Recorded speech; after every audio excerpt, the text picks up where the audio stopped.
Tell me one thing about this privacy thing that happened, because with when Saif's house was burgled and when that guy came in, everybody was like, has been talking about this, about safety aspect. Do you feel safe in Mumbai? Was it safety? Was it laxity?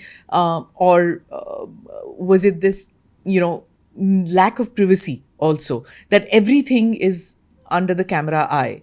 So what did you feel at that time? I mean, at the time, I was just, because we got the information in bits and pieces. Yeah. So I didn't understand for a while what was happening. And I think now, with hindsight, I think that it was a very random incident that happened. It was a lapse in security.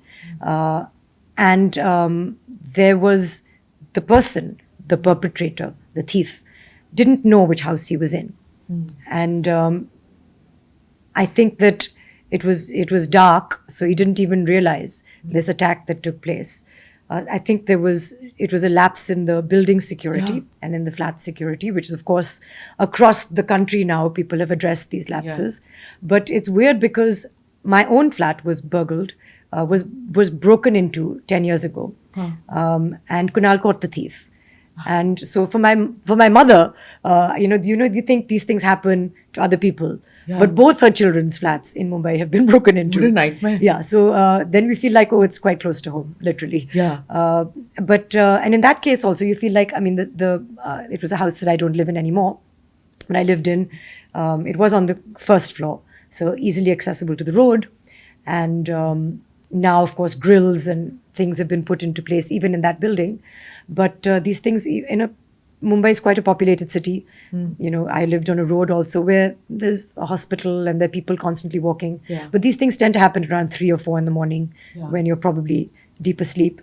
But also people know schedules, right? They know the paps are around all the time. So they know where you're leaving, what time your kid's going out, Yes. what time you're back. Yes. It's always in scrutiny, in camera scrutiny. And then I think some celebs also inviting the cameraman inside the house.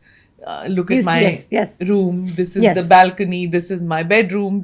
So without realizing it, it's a nice thing to do, to be leading an open life, but it also opens yourself to risk. And absolutely, I saw those videos later of very famous stars doing that, and I said, my God, why would you want to? Yeah.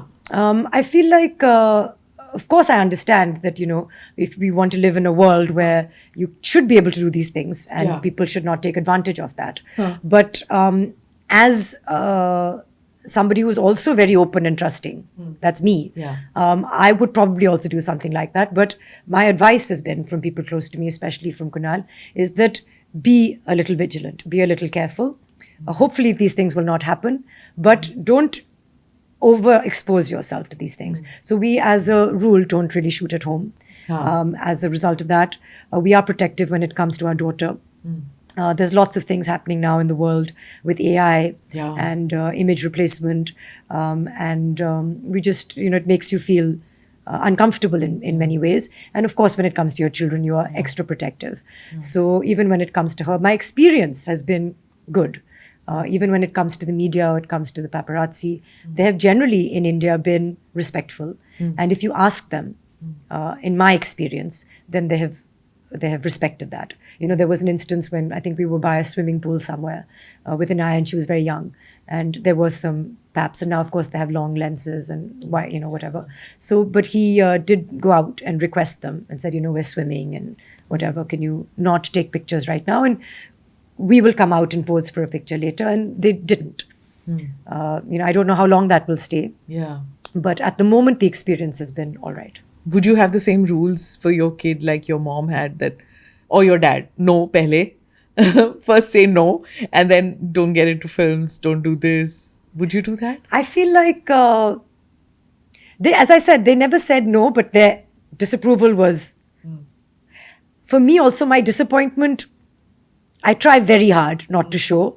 But like when I didn't go to a piano recital, I was like, it's so disappointing. And I shouldn't, because she's her own person and she's very young and she has to find out what she truly enjoys doing. And it should not be what I want her to do. Yeah. I know this in my mind, but I find it very hard. But I love the pictures that you put out for, Rakhi Yes. and when you're all together. Yeah.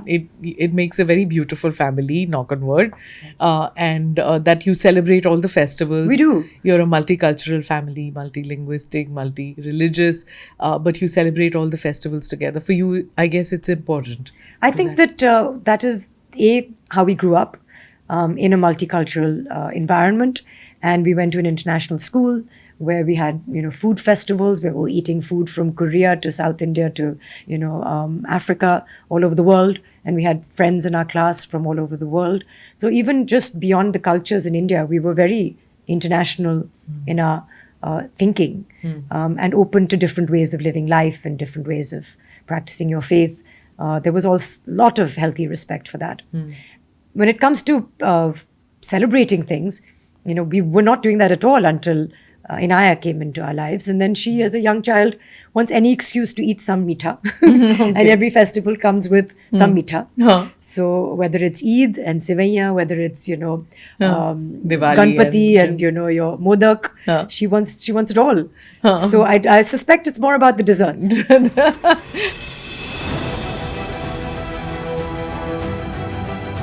Namaste, Jai Hind. You're watching ANI podcast with Smita Prakash. अगर हम उसको मस्जिद कहेंगे तो फिर विवाद होगा. The issue is टूटा है क्या भारत? 400 पार का मतलब ये है कि संविधान खतरे में है. क्या हम लोग ये निर्देश देते हैं कि फला को गिरफ्तार करके जेल डाल दें? वही तो कह रहे हैं सब. ये बेबुनियाद निराधार आरोप. सच्चा सुनना चाहो देखो स्मिता प्रकाश ANI. It does not lie.